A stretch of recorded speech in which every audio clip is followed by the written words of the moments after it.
Okay, so what's it like to own a Tesla Model 3 in the UK without a home charger? So behind me I've got my Tesla Model 3. I've had it for about 18 months now, and I've done about 18,000 miles. So I'm averaging about 1,000 miles a month.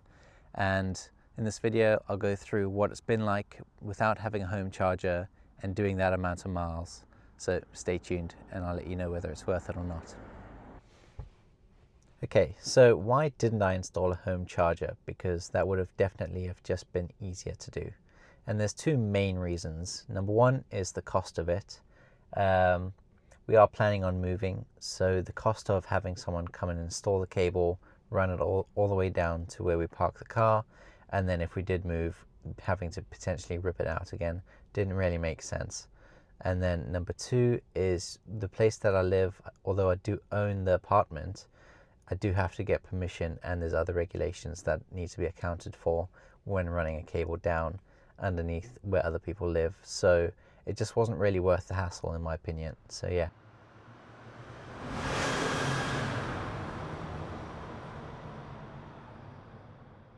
Okay, so topic number one on charging is fast charging. And with a Tesla, there really is only one option that's viable, and that is using the Tesla superchargers. You obviously have access to grid serve, whereas it's a big government-backed unified system, so they're trying to get everything onto one platform, and that's great for third-party cars, but with the Tesla, as I say, supercharging is the only option. And the reason I say that is it's just the only affordable one. Tesla actually offsets some of the cost of supercharging, and so you're only really paying between, I think it's about 25p to 50p per kilowatt, as opposed to using GridServe or BP, Shell, you name it. They are probably between 60 and 80 pence per kilowatt, so not worth it. If you do have another EV, you can still use Tesla superchargers. However, you have to pay a membership fee, and I don't think that they offset the cost per kilowatt as they do for Teslas. So I might be wrong on that. I haven't tested it. Okay, another option is obviously if you work at a workplace that has electric vehicle charging, then by all means make use of that. I don't know what the deal is, whether it's used, you have like a salary sacrifice for it, or if it comes out of your wages in any way. I'm not sure, but obviously time is money, and if you can do two birds with one stone and charge whilst you're working, it's kind of a no-brainer. Number two is like if you're going to the gym or something, if there's a charger there, plug your car in, plug it in at any possible opportunity, right? So if you go to the supermarkets, normally that's between like 20 minutes and an hour for me. I'll plug the car in. It won't really be enough to be worth it. However, it will kind of recharge what I've lost driving to the supermarket. So it's a way to just keep it at a consistent, stable level without running out throughout the week. Okay, so let's talk about apps that we use in the UK. There's obviously so many that you can use, but the two that I use is Connected Curb, which is, again, I'm pretty sure a government-backed system where most public car parks that have EV chargers will be using things like the Connected Curb grid. So it's pretty much straight from the grid, and you charge and pay per kilowatt. The other option is PodPoint. So you'll go to Tesco's, your supermarkets, they might not have Connected Curb there, but they'll have PodPoint, that at least in my area. So PodPoint and Connected Curb is the best ones to use. The reason I don't use third-party ones like Octopus Electroserve is because, Electroverse, is because they actually charge a premium on top of it. So you're paying like 3 pence extra per kilowatt if you're using an app like that. So just be wary of those apps out there. They do try to get you at whatever cost they can. So moving on to challenges, I think number one would be charger availability. So you might get to a charger and all the bays are occupied. They're not always occupied by EV chargers, EV cars, which is the frustrating bit. Obviously, combustion engine cars aren't meant to park there, but some people just decide that they want to, which is completely down to them. They know what they're doing, so yeah. Number 2 is waiting time. So if you go to a supercharger, or if you're on a journey and you need to use a fast charger, they're generally pretty full. It depends where you go. The number of stalls might range from like 5 all the way up to like 30 stalls or something in some places. So it definitely does vary, and obviously the time of day that you go is going to make a difference as to how many are available. Okay, so number 2 is waiting times. You don't always have it, but you will have it every now and then at Tesla superchargers that only have like between 5 and 10 stalls, that they're always going to be occupied. So Tesla owners are pretty good. Normally they just form a queue. It's based on first come, first serve. So as soon as someone leaves, you just hook up and it's all good to go. Number 3 is charging speed.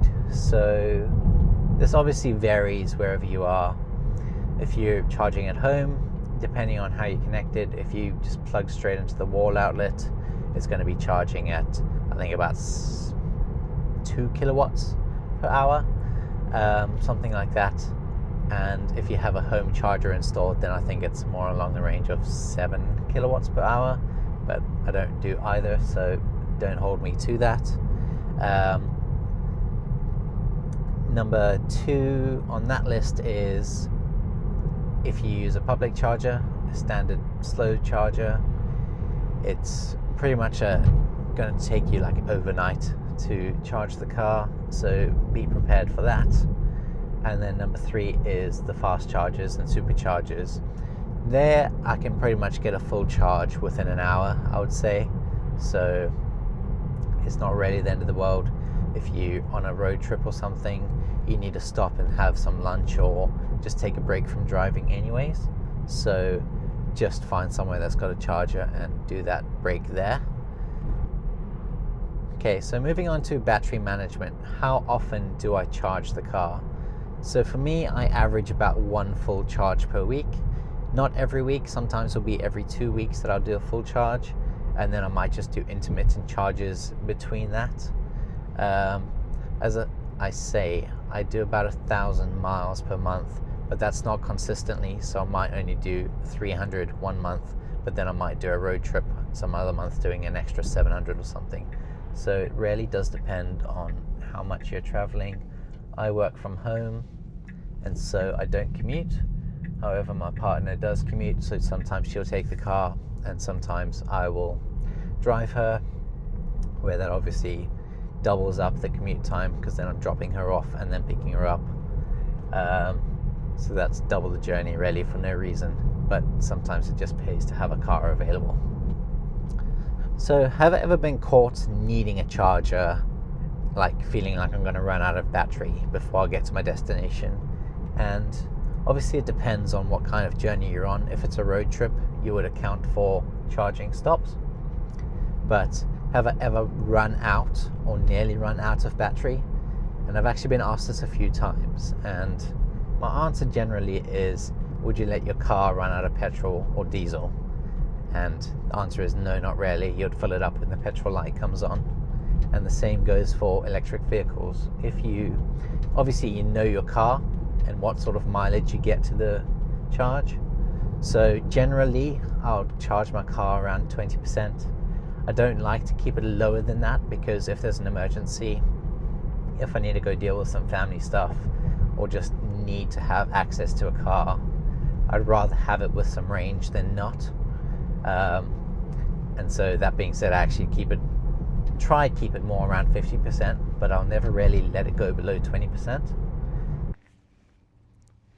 Okay, moving on to running costs of the Tesla.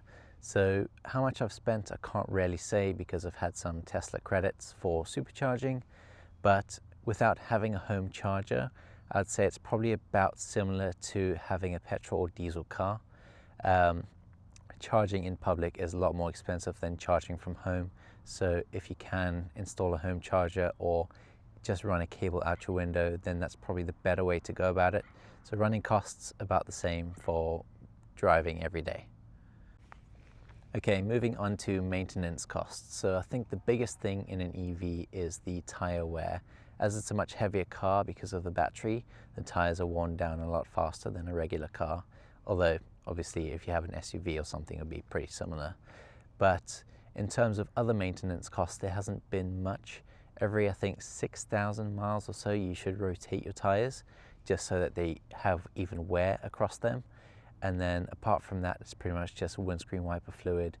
Brakes are pretty good as it's got regenerative braking, so it doesn't always use the brake discs and pads unless you really have to slam on the brakes. But apart from that, yeah, just windscreen wiper fluid. I have had to have the rear refurbed once, so that was about £60, I think, and that was just from curbing it.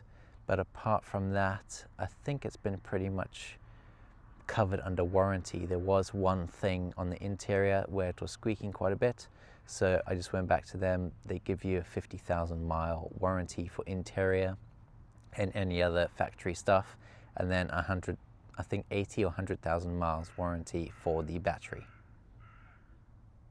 Okay, moving on to battery health. So I would say it's been holding up pretty well. I have got the long range rear wheel drive version, so that gives you an extra range compared to the standard one. I think it's about 385 miles to the full charge is what it says on paper, but the real world is a lot lower than that. I'd say I'm noticing probably about 330 miles per current charge. Obviously there are a lot of factors, so cold weather does give you less range and faster range usage, but apart from that, it's all good. Okay, let's talk about practicality and lifestyle of owning a Tesla or an EV in general. And number one would be, is it manageable without home charging? And I think that probably depends on your lifestyle and your driving needs. So if you're commuting to work every day, if you don't have a charger at work, then I'd say it's probably an instant red flag. But if you're like me and you work from home, then it's not so bad because you're not worried about using it for commuting. And so suddenly it's then available to do the grocery shop, go see family, or go out on an adventure, etc. So I guess that would be number one to check. Number two would be, does it require extra planning?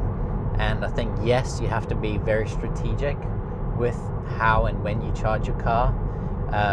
Like I say, it's always good to make sure that you have enough for an emergency if you need to be somewhere, or if one of your family members suddenly has something that they need help with or need you there, then it's good to be able to get to them. Number three would be road trips and long trips.